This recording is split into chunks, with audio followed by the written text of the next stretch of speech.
thank you for joining us today at Arthritis and Osteoporosis Western Australia.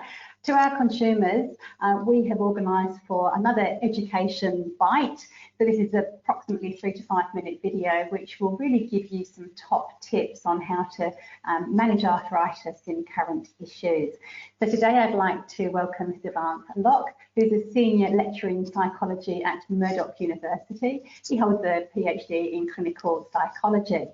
And most of you will be familiar with Vance Lock, as you'll have seen him around the Arthritis Foundation.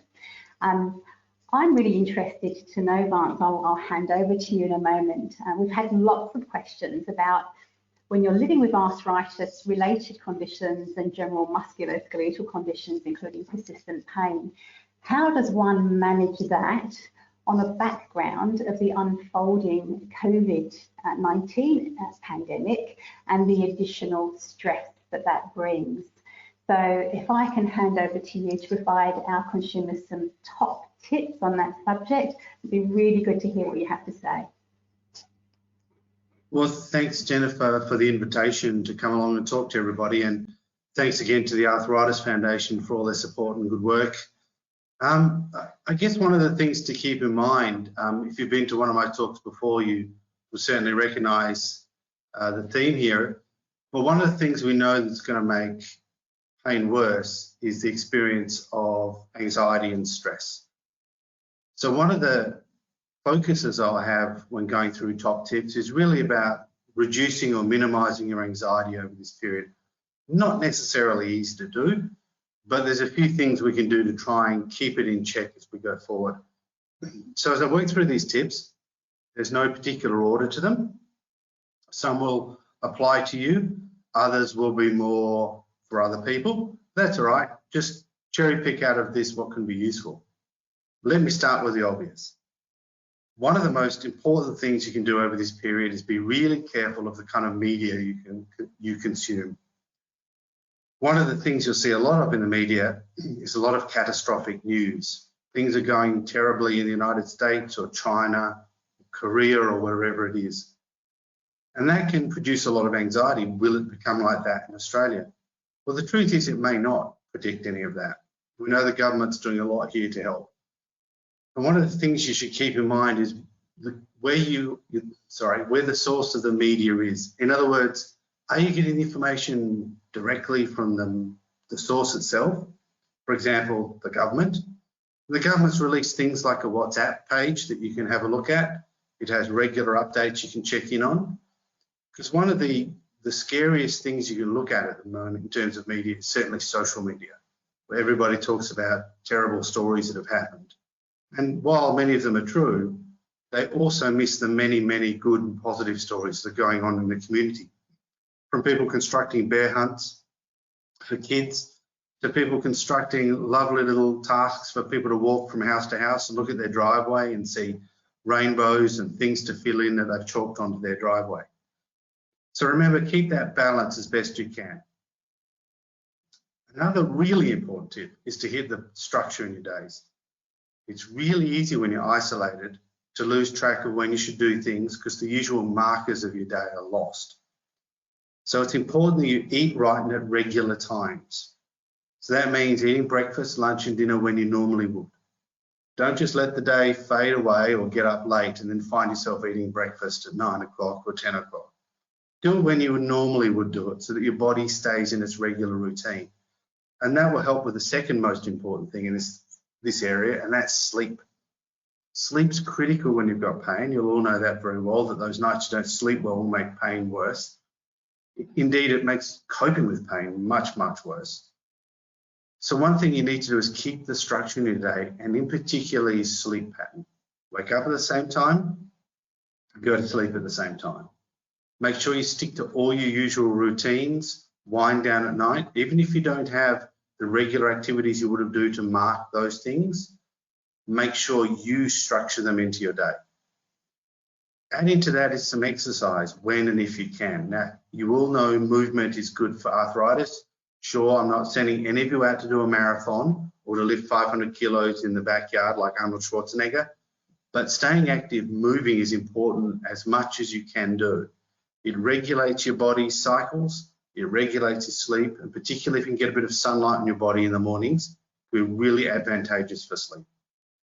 And finally on that kind of physical, healthy kind of aspect of things, try to avoid using alcohol or increasing your smoking if you smoke over this period. It's very easy to slip into having a glass of wine a bit earlier in the evening, or that tipple of whiskey at the end of the night a bit earlier. Try to make sure those things are kept in hand, because the more you increase those things or rely on them, the more it can unsettle your other medications and provoke pain. For example, smoking is a stimulant, and stimulation isn't always a good thing when we're wound up with pain already. Now, let me move on to some of the more social aspects. One of the problems of the current directives around isolation is that we call it social isolation, and it actually shouldn't be called that. It should just be called physical isolation, or just staying away from people. The reason I'm saying that is that you must stay connected to other people. Pain, as you'll all know, isolates us already because our brain gets hooked on the pain, we withdraw from the people around us, and that's a normal human response. And one of the things we find in treating pain is we need to keep you engaged with the people around you in your community and things that interest you. So use social media, use the phone, check in on other people, keep an eye on your kids, your grandkids, your partner, your friends. That connection is going to be critical to keeping you well over this period. Another thing that can be useful is to practice some relaxation. Now, many of you might have tried different forms of relaxation. I've been told you can use mindfulness to get rid of your pain, and you might have had varying levels of success. But the reality is, in these stressful times, reducing your body's stress response is going to be really important. So one of the things you can do is a relaxation that you can find online very easily for free. It'll help reduce your physical stress. It'll improve your sleep. The evidence shows it improves your mood. And the good thing about dealing with stress using relaxation is that there's 1,000 different methods. Now, as you look through the free online ones, and I'd look on the web, there's apps, but I'd look on the web, lots of universities offer downloadable free relaxation programs. Okay, a variety to choose from. There's four main ones, mindfulness, which if you like, great, use that. There's also something called progressive muscle relaxation, where you tense and release muscles. I wouldn't do that if you have arthritis and pain. Tensing your muscles, then releasing them will help you tune in to what relaxed feels like, but can aggravate pain if you've got musculoskeletal pain as well.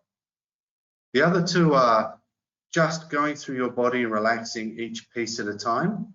And that's a really nice, gentle way to do things. It'll just take you through your body.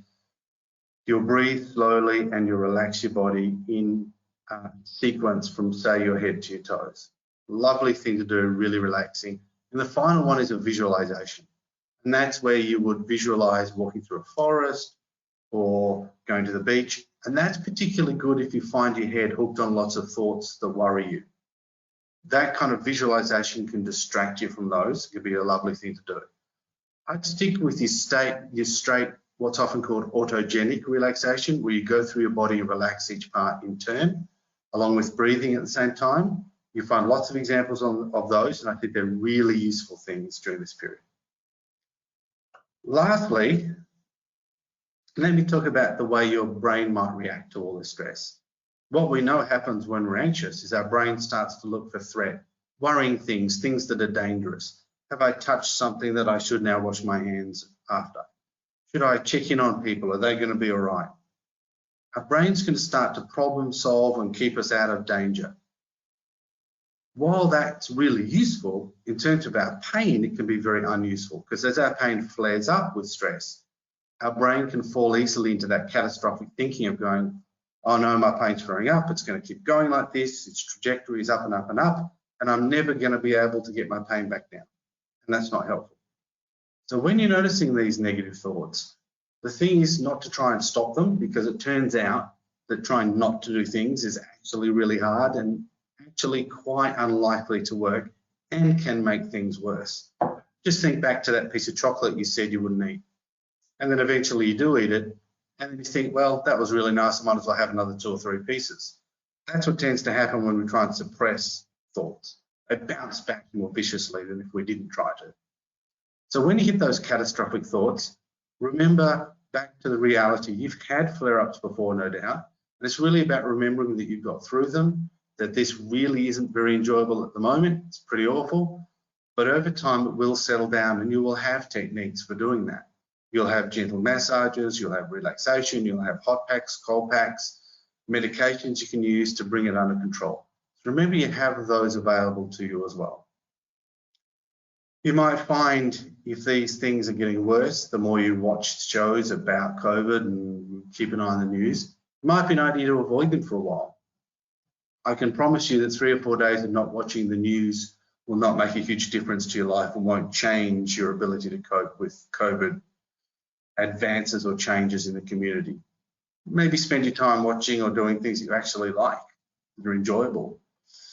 So you might want to focus on things you value that are distracting.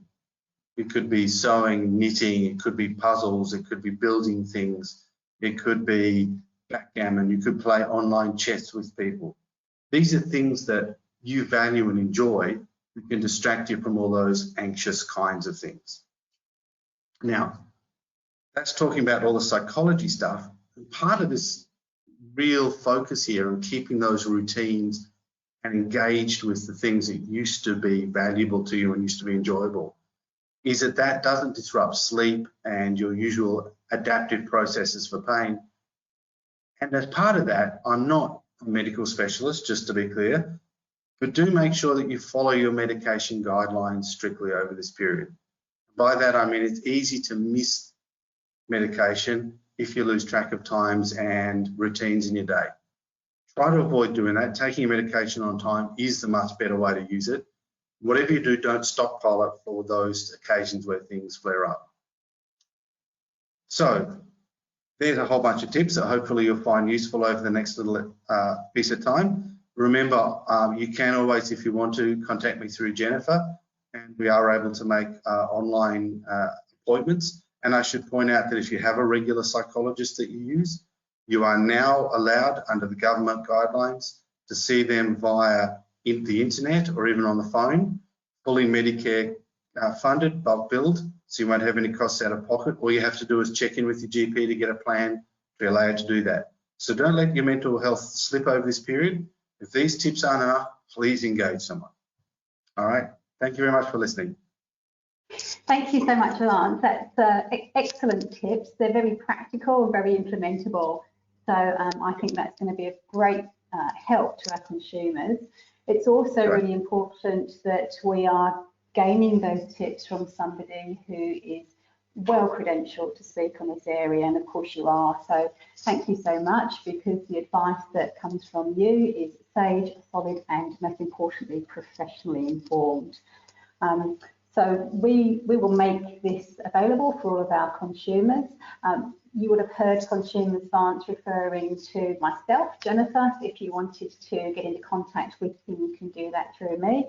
We'll put some information up at the end of this education bite, giving you the contact details for Arthritis Osteoporosis Western Australia, and they're the contact details which you can get in contact with us, and then we can forward on to Vance. So thank you for listening. I hope you enjoyed this education bite piece, and there'll be more in the future. In the meantime, stay safe until we see you again in person to deliver face-to-face services. Bye-bye.